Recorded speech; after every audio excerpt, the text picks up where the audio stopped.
Hi, welcome to the Three English Experts. I'm Dave. I'm Rebecca. And I'm Birgit. And welcome to this episode. Three English Experts is your English podcast to help you speak better English and create a positive and happy mindset for your English learning journey. Hi everyone, welcome to this episode. Today we are going back to some grammar and we are going to talk about the gerund, which sounds very serious. It sounds like a person, the gerund. Have you seen gerund? I've seen gerund recently. So the gerund is a fancy word for the ing form, the ing form of a verb. So doing, working, living, playing, which sounds pretty easy when you think about it. It doesn't sound very complicated, but it's actually one of these topics where I would say B2, C1, big difference. When you hear someone using it correctly, it's a C1 topic. And I'm not talking now about present continuous. I am living. I'm talking about other situations when you need the gerund that are not always very obvious. So that's what we're going to talk about today. So Birgit is ready to go on a grammar topic. She's found gerund. Birgit's found gerund. Very good. Birgit knows gerund. She knows him. I found it, him, her. Yeah. Hello, everybody. I don't know. It's a him, gerund. It's a him. Yeah, The gerund's like a him, yes. She's found him. She knows him. gerund, yeah. Yes. Hi, everybody. Gerund. That's something when I mention that with learners, they don't know what the hell I'm talking about because hardly anybody remembers this from school. Of course, this is in the curriculum at school and people and students learn it, but it's for most people, it's been a long time since they were in school. So what is it? It's, as Rebecca said, substantivation. So any verb in English language to learn can become a noun, or a lot of verbs. Learning ist das Lernen. And there are certain verbs in the language that just require, need. They ask for gerund construction. As Rebecca said, that's on a more advanced level. I also would say I wouldn't start that with somebody who's not capable of getting into the flow. So I would work on other issues first, but eventually we will come to the gerund issue because it is important. And one of the probably most well-known gerund construction and people are not sure about and they use incorrectly, for example, is I'm looking forward to, and then what is it? It should be to meeting, to hearing from you, to seeing you. And most naturally, a lot of people would, of course, say to meet you, to see you, to hear from you. Why? Because, of course, that's the infinitive construction, the infinitive to go, to where, to swim. In most cases, yes, that's correct, infinitive, but there are exceptions. This is one of them. I'm looking forward to hearing from you. Yeah, very complicated. People ask, oh, why? Well, yeah, there's no why. It's just learning like vocabulary. And that's what I learned, how I learned them when I was preparing for the Cambridge exam back in England 30 years ago. Is that correct, Dave? Absolutely. And that is the main reason why I found gerund too. I'm going to be a swatty pants here. It's because the to is acting like a preposition. So like on, under, at, in, these prepositions, the to is actually a preposition. And after prepositions, verbs should take the ing or the gerund, our friend's gerund, afterwards. And so that's the main reason why that people is the way it is. Yes, exactly. Not the to infinitive to, it's actually using it as a preposition. Exactly. So yes. do you have some examples, Dave, for us, some preposition I'm examples? good at playing football. Are good you? at? Oh, good at. Yeah, but playing an expert at playing football. Yeah, but you see, this is, sorry, I have to say that I'm good in. So the learning, I'm good at doing. Good in is a typical mistake. Yeah, I'm good at doing something. That's a very good. Yeah. Yeah, I'm sorry for being late. Another one, so it's sorry plus for preposition and then being, or I apologize for being late. Yeah. So I think that's an easier rule to remember, isn't it? Preposition, verb plus preposition. So that's our number one. Our number one rule. Number one. Number two? Number two, I was going to go with the emotion one. So words like, or verbs like, love. That was fancy. Like, love, fancy. I hate, I don't like, I don't mind. Can't help. can't help. These sort of feelings are often followed with or generally are followed with gerund. So I like reading. I love eating pizza. I hate swimming in cold water. I enjoy playing football. I enjoy playing football. I enjoy watching football. These sort of preferences, choices, emotions that you like, you can follow with the ing form. There is sometimes a difference. So you can say, I like to swim, or you can say, I like swimming. Very fine line between the two. I like to swim is often at a specific time. So I like to swim in the sea, but I don't like to swim in the swimming pools. It's like a choice. Or I like to swim in the morning before I start work. Generally, I love swimming. I love it. It's great. I love swimming as a hobby. But it is a fine line. And I would say even natives mix that up. They'll just go, oh, I love swimming in the mornings. Yeah. Oh, yeah, I love to swim in the mornings. You can actually say both. And then the learners are like, oh, why is there two options? And that is difficult. But that's the sort of general, I would say, difference. Yeah, very confusing for learner. And that's why I say it's like vocabulary. I suggest when I have a list, and we will add that to the podcast, certain verbs, void or can't help or whatever. I always thought for me, when I experience that, it's just learning. If I hear the verb and then I remember, and one of my tips is you find a sentence that relates to your life. I hate going out in the rain. I avoid eating pizza late at night or something like that. Learning like vocabulary, I think helps. Yeah. I totally agree. You used one of those words there, Big, actually. I suggest. We talked about suggest. So this is another group, right, of words that we can use often with the gerund. So suggest, propose, recommend, what about, how about. I was followed by the ing form. What about eating pizza tonight? I suggest learning more vocabulary. I recommend eating more pizza. I'm very hungry now. I keep talking about eating pizza. Why am I fixed on that? I don't know. It's all right. I'm on football, so you're on football. Really high level topics here. Really going deep. We're going deep today. Pizza and football. Down to the most important Big. Doesn't want to go out walking in the rain. It's like walking in the rain, pizza and football. The sun is shining, fortunately. Deep topics. Did I miss any? So yeah, some of these, and this is I'm sure you guys hear this as well. This is classic, typical mistake. I suggest to go. No, I suggest going. I recommend to eat. No, I recommend eating this dish, or I recommend eating more vegetables or something. Bigot. Yes, and I think why it is a common mistake, because if you're left alone, inverted commas, after school, the only way how you can learn that is by picking it up when people talk. You wouldn't read a lot about gerund. I mean, this is why people say, what is that? I've never heard that. Unless you were into grammar and you really paid attention, or like you. Yeah. Our grammar queen. I don't know whether I remember from school, I must say. Learning that, yeah. I don't think I do. But you see, that's the trouble. And you don't read like, this is the gerund. We don't see that very often. No. And I think if you spoke to native speakers and said, what's the gerund? They would be like, I don't know. What is the gerund? It's a newspaper. I've never heard of it. Don't know. The gerund. I read the gerund. It's our friend, remember? Yeah, it's our friend. Yeah. Some guy who, works down the pub. I agree, though, Big. I think it's not a topic that people really focus on or think about. It's not like the tenses. You've got your top tenses and gerund. No, that you have in the bookshops. There's shelves full on the tenses, on present perfect or past tense, future. But gerund, I don't know, to be honest. So you have to really pay attention to that. Yeah, it's a good one to upgrade. It's a good one to learn. It is, and people enjoy. I can see that when people relate to that. You see, because we had that conversation before with the ing. People say, and people have said that to me, but ing, people say that all the time in English. Yeah, that's right. But for certain different reasons, it's continuous, happening, could be gerund, could be substantivation for a verb. And to know better, have a better idea of why that could happen while you talk, I think that helps in feeling safer when you use the language. Just one step further.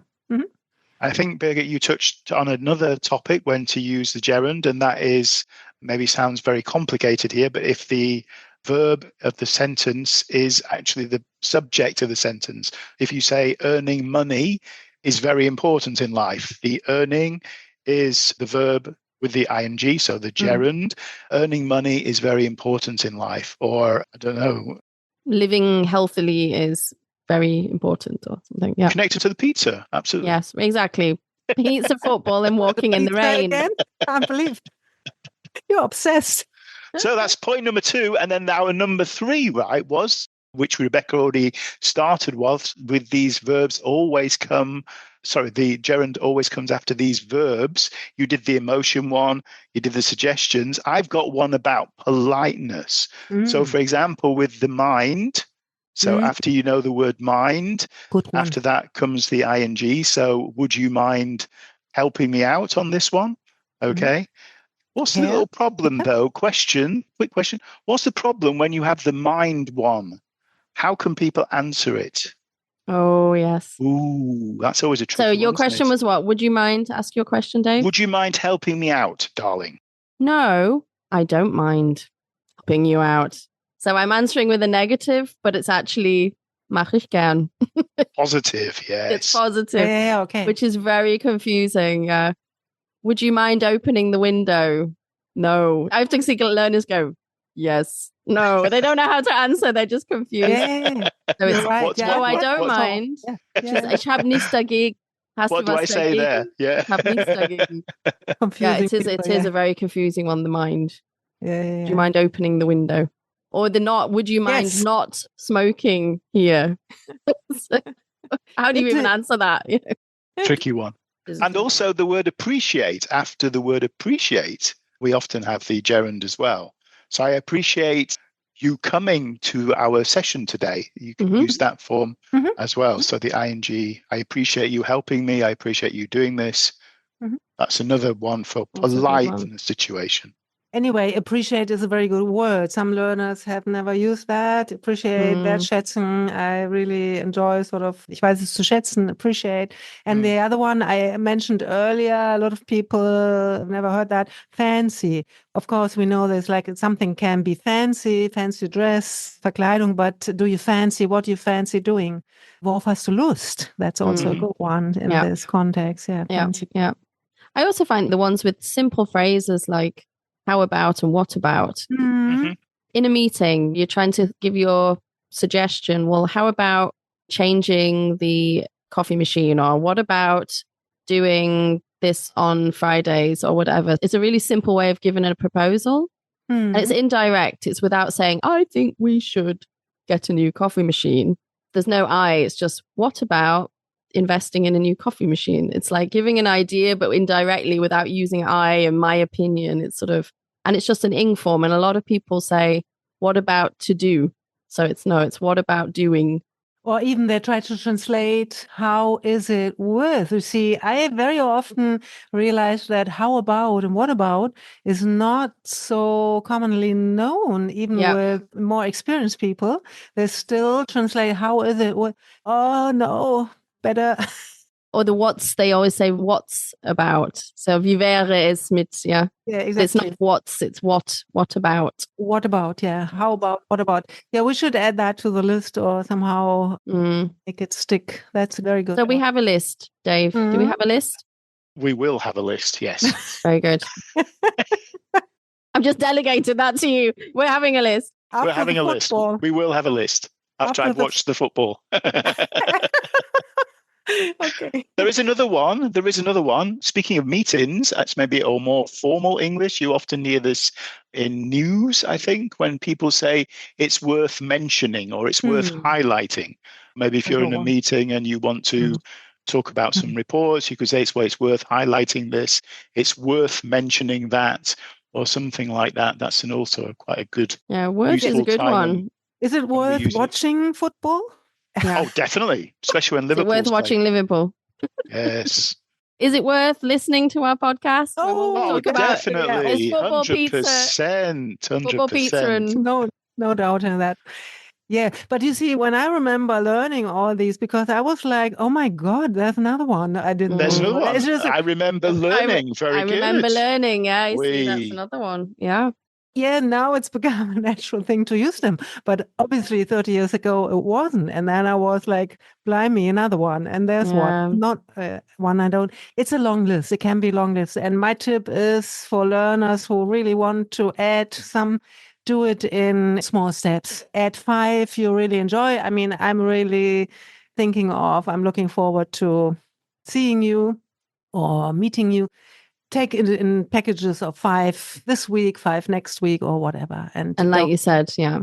Yeah, in small steps, yeah. And learn ones, create sentences that have meaning to you, your life, your job, that you can then use. Because if you create a sentence that's not relevant, then you don't use it and then you don't learn it. So I think it's such a basic idea, but so many people learn things. When you're learning from a book, when I learned Japanese, I learned ridiculous vocabulary about pullover. Yeah, my pullover, leaving my pullover on the Shinkansen, and it had a picture of a horse on it, and it was made of wool, and I left it in this place, and I had to go and pick it up, and it was just.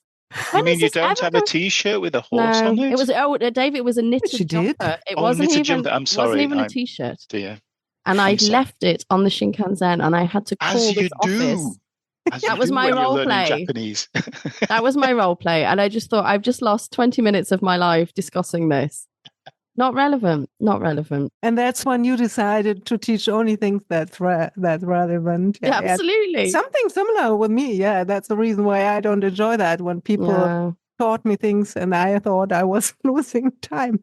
Well, I think the way we've done it today, actually, just bulking it down into small little chunks where we did the emotion and we did the suggestions and just maybe learning them step by step, or the 2 politeness that I gave, and just try and learning it that way.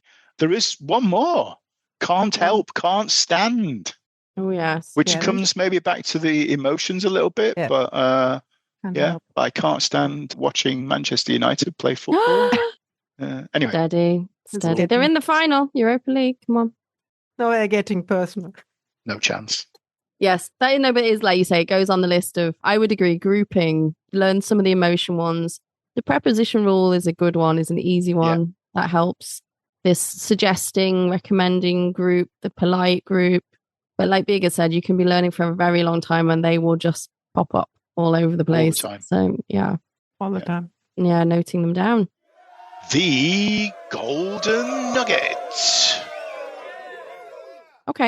Okay, and here's a little extra information, just a little interesting feature of the language. When you want to put emphasis on something, on a sentence you want to state, you can use do or did, which is usually only in negative or in questions, but I do like this feature. I really do. So I put it in this statement where I don't need it. I like this feature. I could have said, but I do like this feature. So can you hear there's some emphasis? I'm putting some extra stress on it. I want to really make sure. I could say, Dave really does like football, doesn't he? Yes. So you can use that also in the past tense. So I did go and meet my friend last night. So you want to stress it eventually happened. So somebody maybe wasn't sure, were you meeting him? You could use any sort of auxiliary hills verb. That's a nice little feature to just make sure everybody understands that was something special. So thank you, everybody, for listening today. Next time, we're looking at a topic that I think will be really interesting for you guys. It's all about character strengths. And this comes into the idea of mindset and motivation a little bit. What character strengths are maybe important for learning languages, we're going to talk about, and how that can maybe affect you. And if there are situations where you could improve your language learning ability by increasing these strengths. So that's going to be a big topic in our next session. Looking forward to seeing you there. Looking forward to seeing you there next time. Looking forward to being there. Meeting you again. Looking forward. Bye. Bye-bye. Bye-bye. So, are you ready to upgrade your English? Do you still feel maybe not confident, uncomfortable when you speak English? Or maybe you're stuck at a certain level and you're trying to upgrade, take it to the next level, why not join us, the 3 English experts, at a workshop, a 2-day live workshop in Cologne in September. We are aiming to give you all the skills you're going to need to give yourself a kickstart, push, moving forward, positive step in the right direction. We are going to work on communication skills with Dave. You're going to work on your grammar and structure with Birgit. And finally, your positive mindset and motivation with me, Rebecca. So if you're interested, head over to our website, 3EnglishExpertsWorkshop.com. And if you book before the 30th of June, we have a really nice early bird offer with a special price and lots of extras. This is not just 2 days.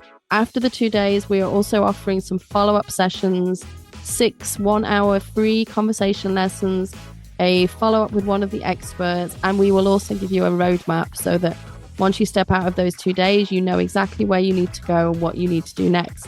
It's going to be fun, it's going to be interactive, and we would love to see you there. So head over to that website, 3EnglishExpertsWorkshop.com, and book your place now.